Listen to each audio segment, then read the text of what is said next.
आज मुझे तुम में एक अलग इंसान दिख रहा है। हमारे देश को तुम्हारे जैसे सिपाही की जरूरत है। मैं आज तक तुमसे इतनी बदतमीजियां करती रही। I am really sorry. अरे ना मैडम जी, आप हमके माफ कर देनी, इतने बहुत बा। अच्छा बताओ, तुमने मेरी जान बचाई है, बदले में मैं तुम्हारे लिए कुछ करना चाहती हूँ। तुम मांगो, तुम आज कुछ भी मांगोगे तो मैं दूंगी। कुछ भी? हाँ कुछ भी। लागत आज मन के मुराद पूरा हो जाई। बोलो यादव। मैडम जी, अगर आप हमके कुछ देवल चाहता नहीं तो हमार पोस्टिंग कोनो थाना या चौकी पर करवा दी। इतनी छोटी सी चीज मांगी है तुमने। मैडम जी, आप खातिर छोट चीज हुई। हमार तो बचपन से यह सपना रहे और जवान भइला के बाद पुलिस में भर्ती भइनी और यह सोचत रहनी कि थाना में पोस्टिंग हुई और गुंडा बदमाश लोग के दौड़ा दौड़ा के मारब, प्रमोशन मिली और हम तो एसपी तक बनना चाहता नहीं। I am very proud of you. और देखना तुम जरूर बनोगे। जाओ अपना सामान पैक कर लो, मैं भैया से कह के कल ही तुम्हारी पोस्टिंग किसी थाने पे करा दूंगी। थैंक यू मैडम जी। So sweet. अरे माई प्रणाम। खुश रहा बचवा। माई तोर पूजा सफल हो गई। देवी माई तोर सुन लेनी, हमार पोस्टिंग थाना पे हो गई। अच्छा, अरे दुर्गा माई तो हर लंबी उम्र करें बेटा। हाँ, हम काले काली माई के जाके करैया चढ़ा के आई। हाँ, खुशी में सुना बस को पतो लिया था बस। अरे माई ठीक है, लेकिन सुन, हाँ? जल्दीबाजी मत करिए। हाँ, काहे कि हम अपन बियाह अपने पसंद से करब, लड़की देख के। अच्छा ठीक बा, अब रखा, कुल बात फोन पे मत करा। अच्छा हाँ, अभी हमके पैकिंग करे क्या। अच्छा ठीक बा। हाँ ठीक है, पा लगी। यादव जी मैडम। किससे बात कर रहे थे? हाँ, माई से बात करते रहनी है। उनके जब पता चला कि हमार पोस्टिंग हो गई बा थाना पे, बहुत खुश हो गई लिया। अच्छा, और किसकी शादी की बात हो रही थी? हमरे ही शादी की बात होत रहा। बहुत देखनिहार आवतारे सन, तब वह हम कहनी है कि जल्दीबाजी कल ठीक नहीं की। अच्छा, अभी तुम फोन पर बोल रहे थे कि लड़की को देखोगे, पसंद करोगे, उसके बाद शादी करोगे। तो कैसी लड़की से शादी करना चाहते हो? अरे शर्मा क्या रहे हो? किसी से प्यार व्यार करते हो क्या? अरे ना ना मैडम जी, ऐसा कोनो बात नहीं के। तो बताओ ना, कितनी सुंदर लड़की चाहिए? अब बस सुंदर होके के चाहिए, और का। अरे बस सुंदर मतलब कितनी सुंदर? मैडम जी, हम बताइब तो आप नाराज हो जाए। अरे मैं क्यों नाराज होंगी? बताओ ना, कितनी सुंदर लड़की चाहिए? मैडम जी, आपे की जितना सुंदर होके के चाहिए। मेरे जितनी? मुझ में ऐसी क्या खास बात है? अरे मैडम जी, आपके जितना सुंदर देश में एक आधे को मिली है, करोड़ों में केहू केहू होला आपके जितना सुंदर। थैंक्स। मैं भगवान से प्रे करूंगी कि तुम्हें मेरी ही तरह लड़की मिले। थैंक यू मैडम जी। ये लो यूनिफॉर्म। एक सिपाही को देने के लिए मेरे पास इससे अच्छा तोहफा नहीं था।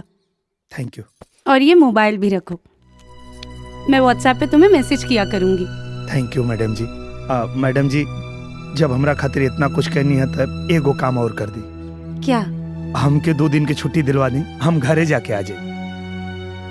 मैं भैया से बात करूंगी। Thank you.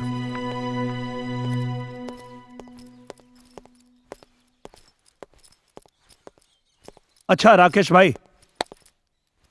भैया, हमरा से कोनो गलती हो गई होई तो माफ करिया।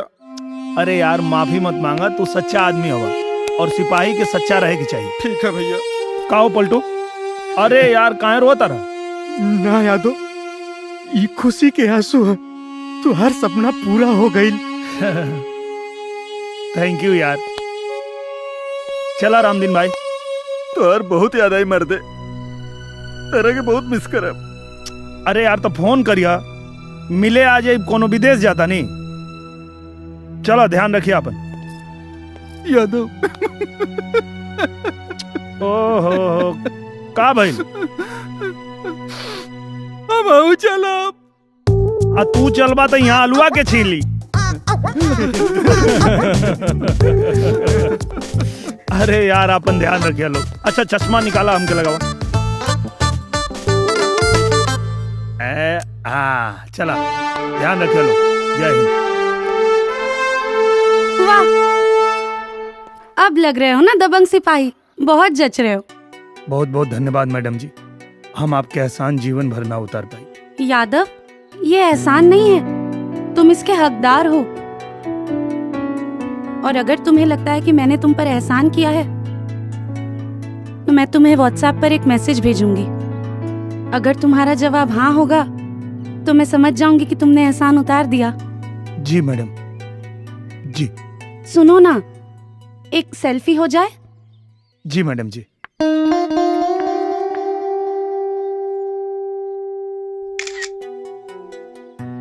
थैंक यू मैडम जी। वो साहब से मुलाकात हो सकती है? हाँ भैया, यादव जा रहा है। कब भाई?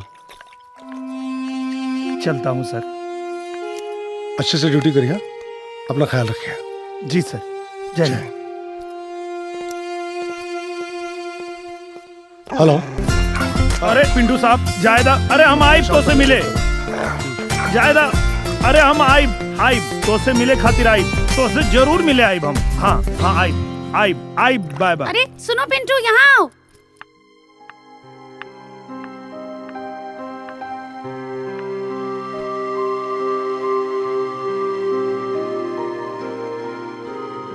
नफरत थी जिसकी अक्स से वो रूह बन गया, नजरों के रास्ते वो दिल में उतर गया। कल तक तो जिसे देखना भी गवारा न था, पल ही भर में वो मुझे इस घर में तन्हा कर गया। I love you Yadav.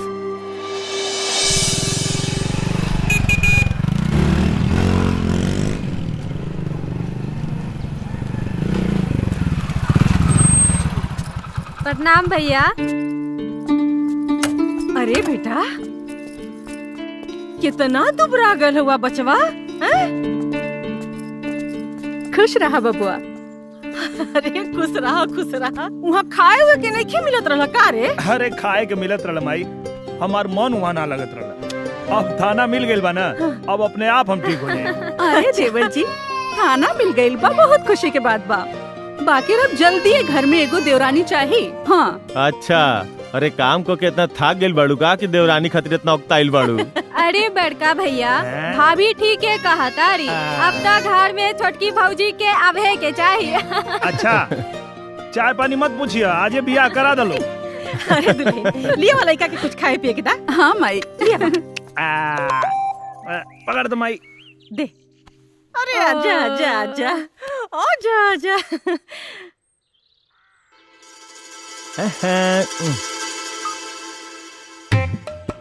अरे भैया, ये तो बहुत बढ़िया मोबाइल बा, हमरा के चाहिए। तोरा के ऐसा लिया दे मोबाइल। ना, हमरा के यह मोबाइल चाहिए।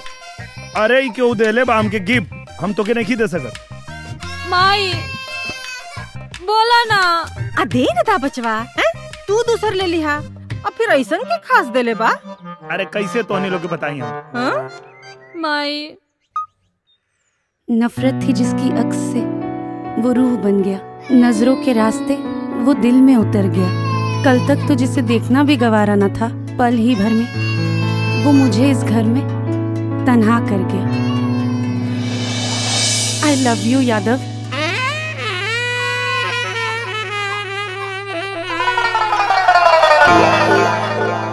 माई, चाय तैयार बा। गई।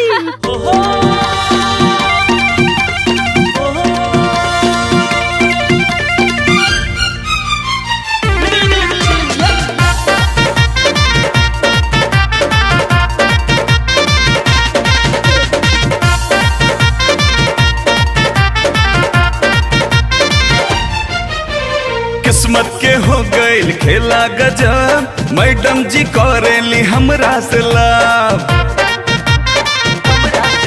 अरे किस्मत के हो गइल खेला गजब, मैडम जी करेली हमरा से लाभ।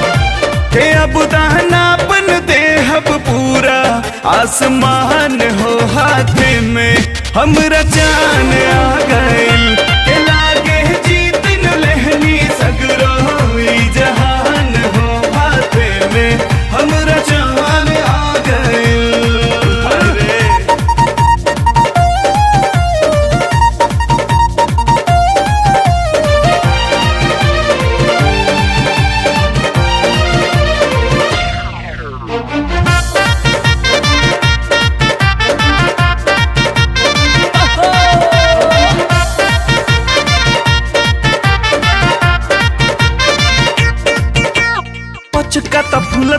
छाती जैसे खुलता लागता करे जा जाई कूद हो। अरे नहीं लगा भनी त मूलधन पैनी पा गईनी प्यार वाला सूद हो। के दहिया धरती ऊपर मनवा भरे उड़ान हो। हाथ में हमरा चान आ गइल के लागे जीत लेहनी सगरो ई जहान हो। हाथ में हमरा चान आ गइल।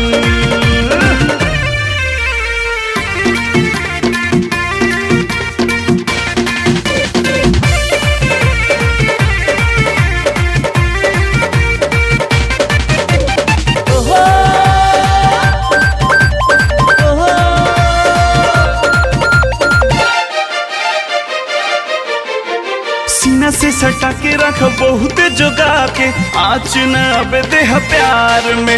अरे सच बात बाटे भगवान जब देवेले सब कुछ देले छपर फाड़ के अब रह रहल जिंदगिया हमरो सुनसान हो। हाथ में हमरा जान आ गइल के लागे जीत लेहनी सगरो ई जहान हो। हाथ में हमरा जान आ गइल। अरे बाप रे।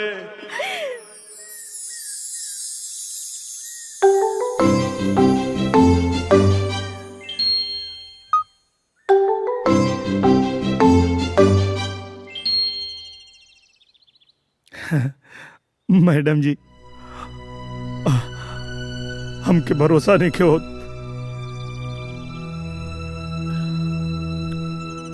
हम कैसे आपके बताई हमके कितना खुशी हो रहा बा। सपना है या हकीकत कैसे यकीन करूं।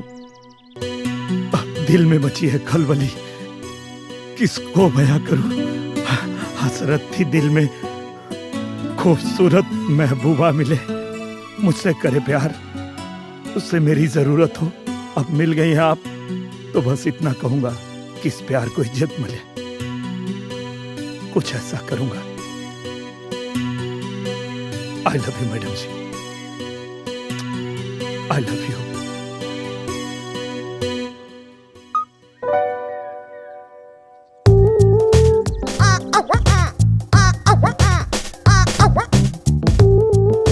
का भैया भाभी के वीडियो भेजला कि ना? अरे देखना जैते नहीं खे। हैं? इला इतना बड़ वीडियो 2G में जाए एकरा लिए तो 4G नु करवावे के पड़ी। अच्छा भैया तब 4G करवा के भेज दे। हाँ ला एकर नजर ना हमारे ही खाना पर रहले। घरे में नहीं खे खाएगी तो के कदही है पूरी। ए माई हमहू एजे बानी रे। अच्छा एक लड़का के बाप भइला चुपचाप खइबा। माइया के हाथ से खई है अभी हो। काका। अच्छा माई हाँ बेटा। लड़का से याद आयल मुनवा 1.5 साल के हो गईल न चलत बा न बैठत बा। ओके बढ़िया डॉक्टर से दिखा देवल जा। ओके ले चलो लोग हमरे साथ। अरे बेटा ले चलल जाई।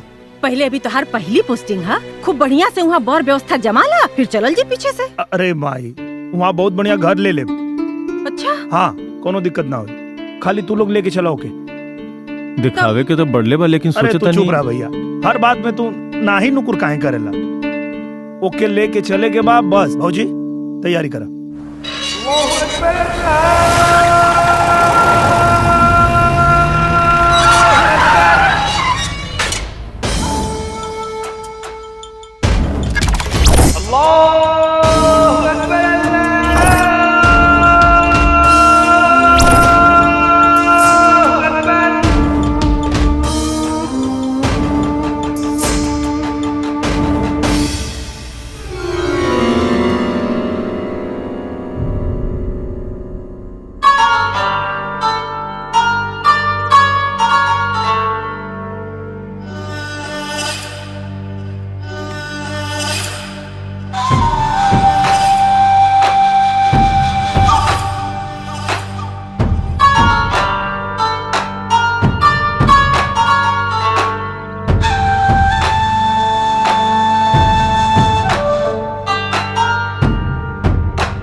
अस्सलाम वालेकुम। वालेकुम सलाम मियाँ।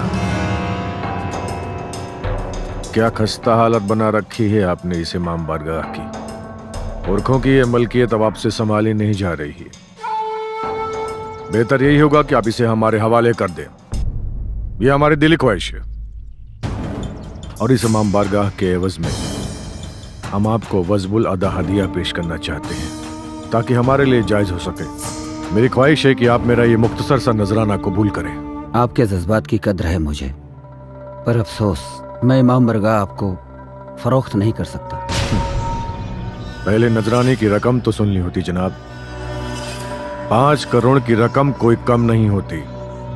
और रह गई आपकी आशानी की बात, तो इस शहर में जिस भी मकान पे आपकी नजर ठहर जाए वो आपका। आपने हमारे लिए जो सोचा उसके लिए शुक्रिया, लेकिन मैं फिर से अपने वही लफ्ज दोहराऊंगा, मुझे आपका नजराना कबूल नहीं।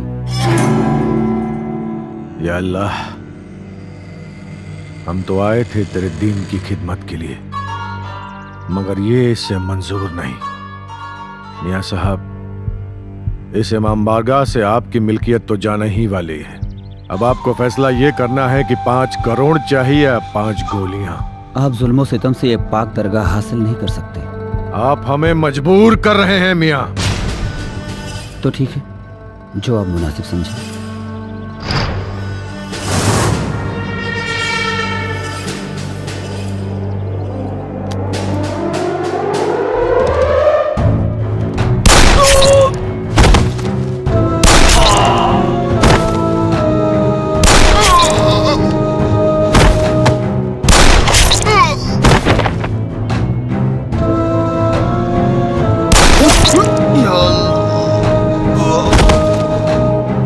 पाँच करोड़ इनके जनाजे पे खर्च कर देना,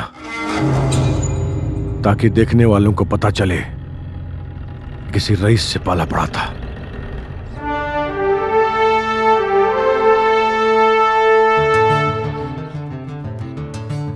यहाँ साइन करो।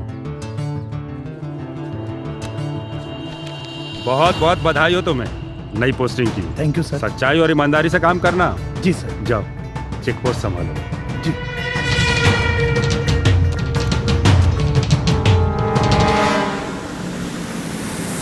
रोक, गाड़ी रोक।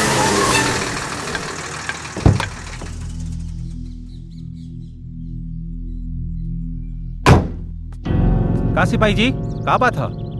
गाड़ी काहे रोकला है? चेक पोस्ट पे गाड़ी काहे रुकेला? चेक करावा गाड़ी। हमार गाड़ी चेक हुई?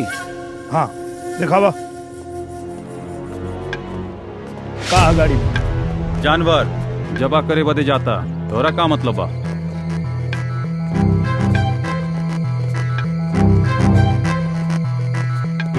कागज दिखावा।